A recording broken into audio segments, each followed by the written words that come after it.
सभी विद्यार्थियों को राधे राधे।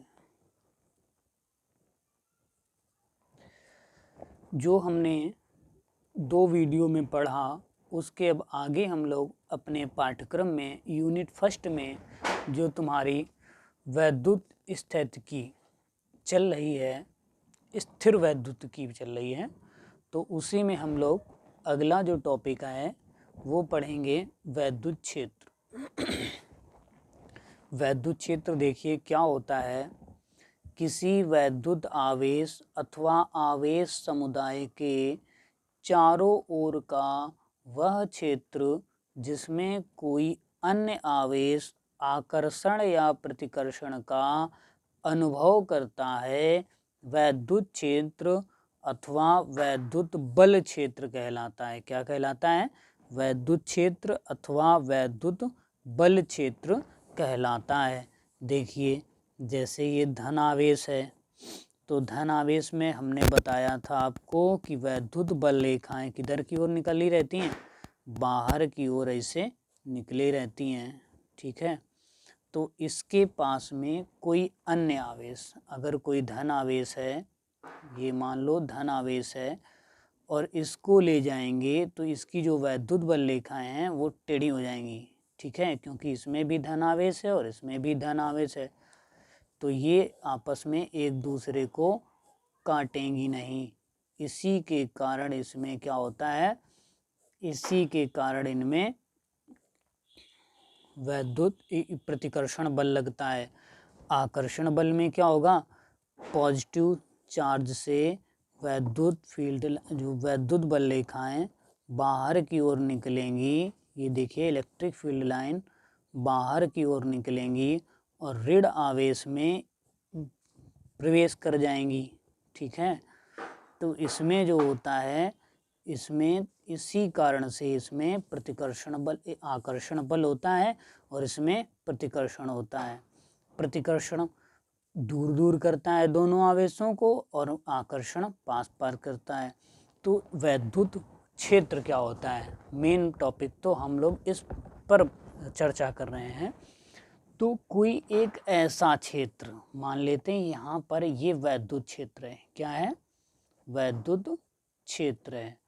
कोई एक ऐसा क्षेत्र जहाँ पर किसी टेस्टिंग चार्ज, परीक्षण आवेश, इसे परीक्षण आवेश, इस परीक्षण आवेश को कहीं से इस क्षेत्र के अंदर ले जाने पर, इस क्षेत्र के अंदर ले जाने पर इसमें एक आकर्षण या प्रतिकर्षण का अनुभव होता है, उसे बोलेंगे, तभी उस क्षेत्र को वैद्युत क्षेत्र बोला जाता है। तभी उस क्षेत्र को क्या कहते हैं?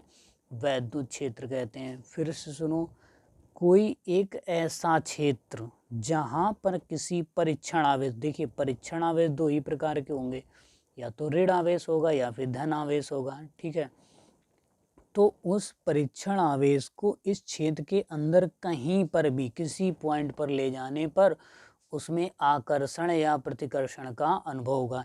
एग्जाम्पल के तौर पर देखिए, हम आपको समझाने का प्रयास करते हैं कि जैसे एक चोर ने चोरी की, डाका डाला, तो जो चोर है वो टेस्टिंग चार्ज है। ठीक है, इस चोर ने चोरी की, डाका डाला, और ये तुम्हारा है थाना, जिसे पुलिस स्टेशन बोलते हैं। ठीक है, पुलिस स्टेशन। तो पुलिस स्टेशन के अंदर भले ही इसकी रिपोर्ट न दर्ज कराई गई हो, लेकिन जब भी ये टेस्टिंग चार्ज इसके एरिया में आएगा, इसके क्षेत्र में आएगा, तो इसके अंदर एक डर का अनुभव होगा। ठीक है, इसके अंदर एक डर का अनुभव होगा। तो उसी तरीके से एक ऐसा क्षेत्र जहाँ पर किसी परीक्षण आवेश को ले जाने पर उसमें आकर्षण या प्रतिकर्षण का अनुभव होगा, तो उसे क्या बोलेंगे? उस क्षेत्र को वैद्युत क्षेत्र कहते हैं। उम्मीद है कि आपको ये समझ में आ गया होगा। भैया इसको बहुत ध्यान से समझना है, नहीं आगे चल के फिजिक्स में लेने के देने पड़ते हैं। जब हम लोगों का बेस कंप्लीट नहीं होता है तो हम लोग ऊपर कैसे चढ़ पाएंगे, ठीक है। तो बेस यही है तुम्हारा अभी, बेस अभी हमने कल जो भी पढ़ा है दो वीडियो और आज का ये तुम्हारा बेस है। अब इसके आगे बढ़ते हैं, आगे जो हम पढ़ेंगे वैद्युत बल रेखाओं के गुण।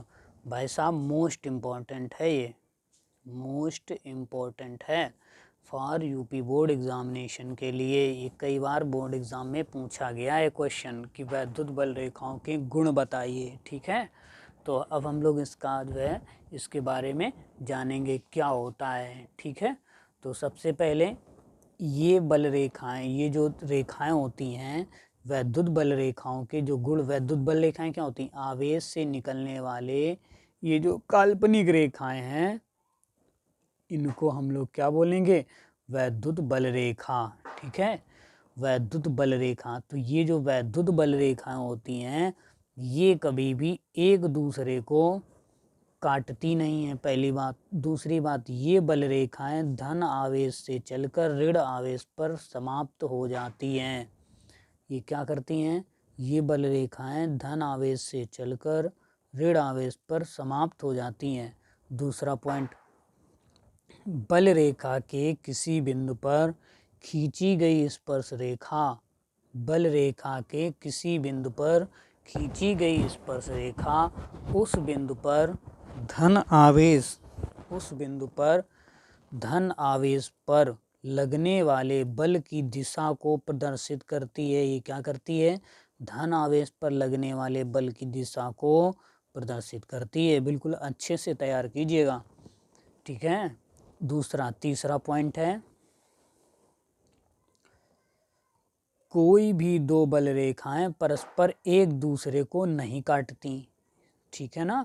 ये इसी वजह से तो इनमें आकर्षण प्रतिकर्षण होता है। अगर ये काट दें तो मजा खत्म ना हो जाए। आकर्षण प्रतिकर्षण किस वजह से होता है, इसी वजह से इनमें होता है, क्योंकि ये एक दूसरे को कभी काटती नहीं है, ठीक है। क्योंकि इस दशा में ये भी, और इसका एक और कारण है, क्योंकि इस दशा में कटान बिंदु पर दो स्पर्श रेखाएं खींची जा सकती हैं जो उस बल रेखा पर, जो उस बिंदु पर बल रेखा की दो दिशाएं प्रदर्शित करेंगी, जो कि असंभव है। ऐसा हो नहीं सकता दो दिशाएं प्रदर्शित कर दें, ठीक है। दूसरा पॉइंट है, ये बल रेखाएं, चौथा पॉइंट है, ये बल रेखाएं खींची हुई लचकदार डोरी की तरह लंबाई में सिकुड़ने का प्रयत्न करती हैं, खींची हुई डोरी की तरह लंबाई में सिकुड़ने का प्रयत्न करती हैं। इसी कारण इनमें आकर्षण बल होता है। हमने बताया था कि धन आवेश का जो वैद्युत बल रेखाएं हैं ऐसे निकलेंगी, बाहर की ओर निकलेंगी धन आवेश से, ठीक है भैया। और यहाँ पे ऋण आवेश है, इसमें अंदर की ओर इसमें जाएंगी, तो इसमें ये यहाँ से निकलेगी इसमें चली जाएगी, तो ये खींचने, जैसे ही जब इसके कांटेक्ट में आएंगी तो ये आपस में खींचने का प्रयास करेंगी, खींचेंगी, ठीक है। इसी वजह से इनमें कौन सा बल होता है, इसी वजह से इनमें आकर्षण होता है, तभी ये खींचने लगती हैं, आपस में आकर्षित होने लगती हैं, ठीक है।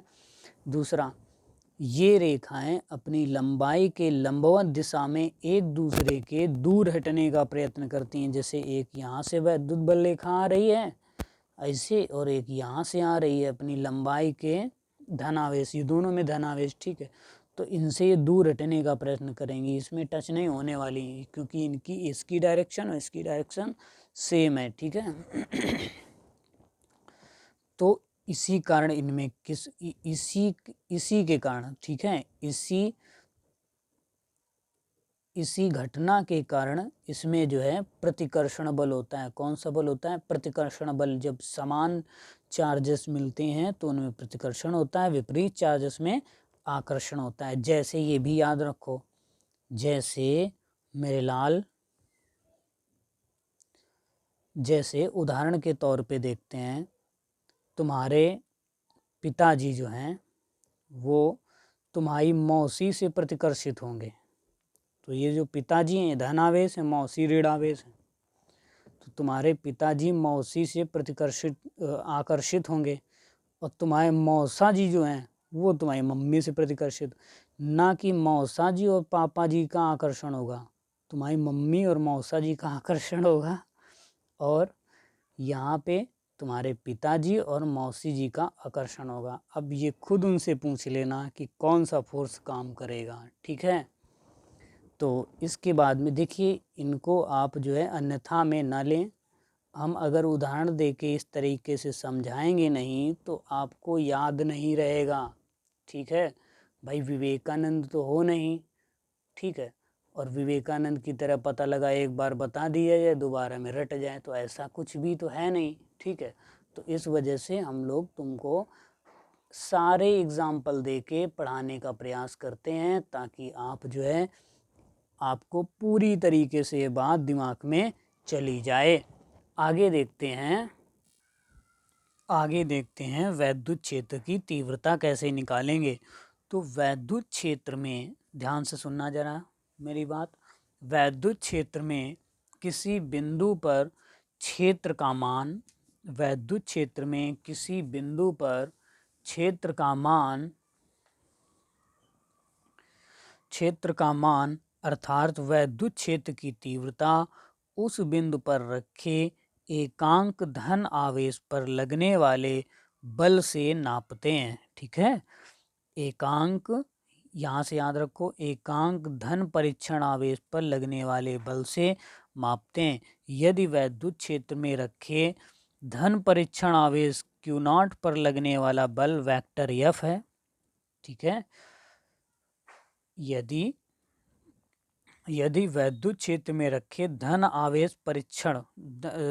परीक्षण आवेश Q0 पर लगने वाला बल जो है वो कितना है, वेक्टर F है, तो उस बिंदु पर वैद्युत क्षेत्र की जो तीव्रता होगी वो होगी vector E equal to vector F upon Q0, ठीक है।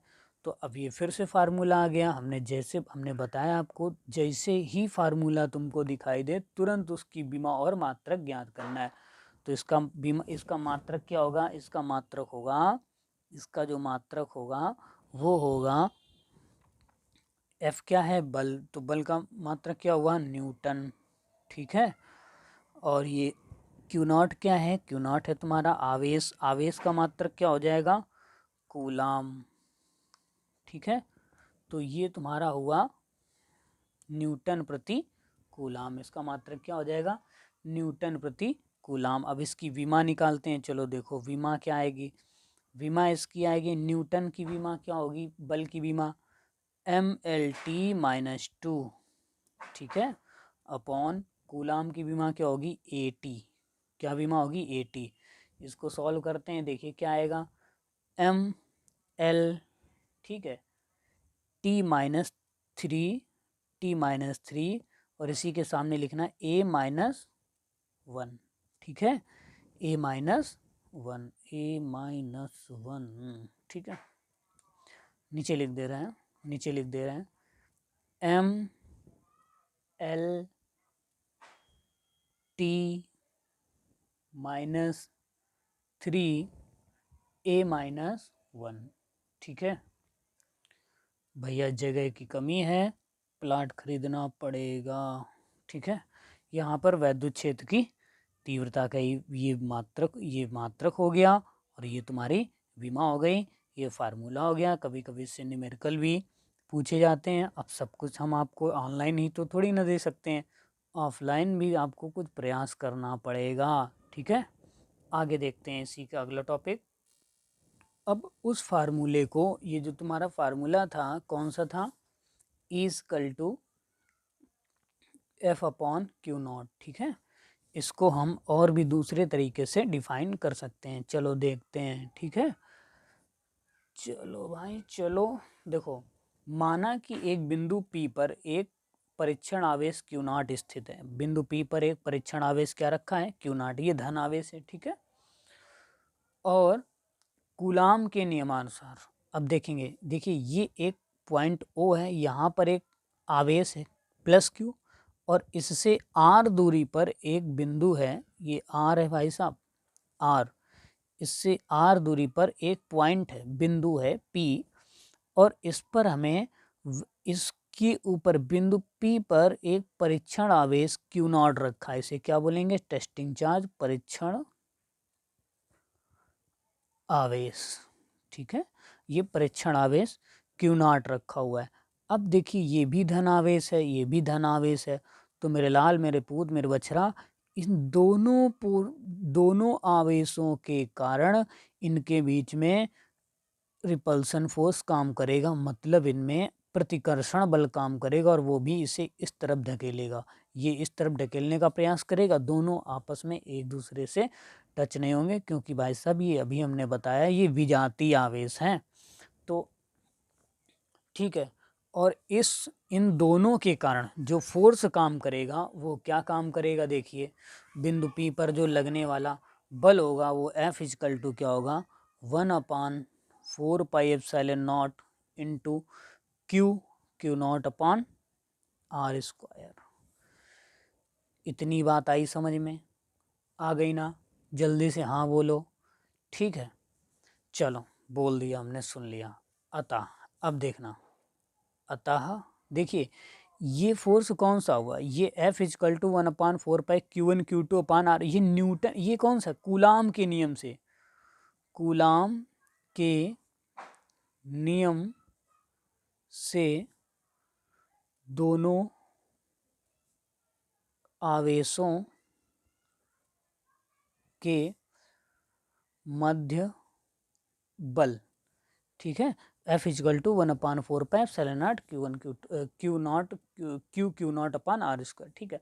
अतः बिंदु P पर वैद्युत क्षेत्र की तीव्रता, अगर वैद्युत क्षेत्र की तीव्रता इस बिंदु P पर मेरे लाल मेरे बछड़ा इस पे देखी जाए तो इजकल टू, फार्मूले से इजकल टू वैद्युत क्षेत्र की तीव्रता इजकल टू F/Q0, वेक्टर ही वेक्टर लगा दो यार, ठीक है।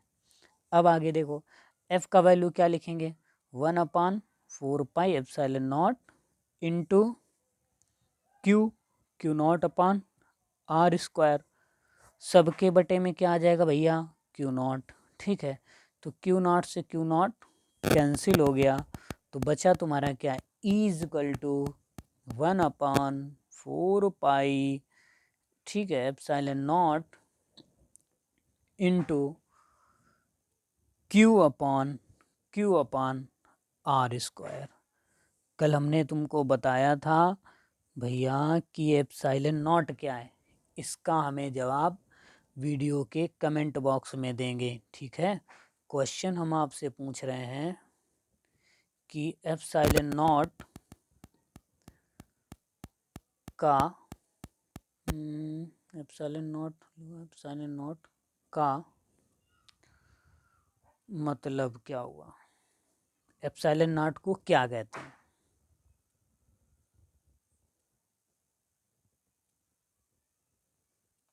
ठीक है, इसको क्या कहते हैं, ये भी हमने कल बताया था।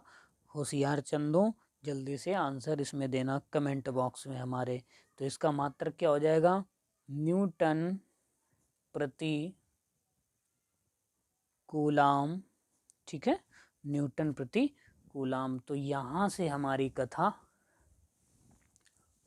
खत्म होती है, ठीक है।